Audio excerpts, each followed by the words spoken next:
नमस्कार, माझं नाव कोमल खुटाळ. मी last year पण कॅम्पला आलेली, तेव्हा पण आम्ही 7 दिवस योगा केला होता.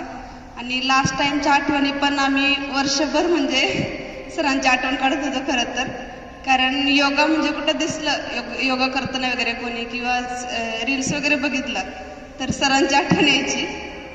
आणि सर परवा तुम्ही जेव्हा फिरत होते का नाही मध्ये मध्ये, त्याच्या आदल्या दिवशी मुली झोपलेल्या, तर मुली अक्षरशः खूप दमलेल्या, त्यांचे पाय वगैरे दुखत होते.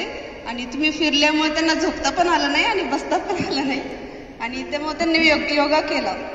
आणि योगा केल्यानंतर ना काही मुली म्हणायच्या, बरं झालं ते सर फिरले मध्ये आधी, आता पाय तरी दुखायचे बंद झालेत त्याच्यानं. आणि नंतर ना आमच्यात अशी पण चर्चा सुरू होती की ते सर किती फ्लेक्झिबल आहेत, ते किती छान करतात, आपल्याला तसं येत नाही करता, आपण कधी शिकायचं. तर मुलींना तुम्ही सांगू शकता का की तुम्ही कधीपासून योगा करताय? त्यांना ऐकायचं म्हणजे कधीपासून योगा करताय तुम्ही, नंतर सांगा. तर खूप छान वाटलं आणि योगा केल्यानं आमचा दिवस पण फ्रेश जातो. थँक्यू.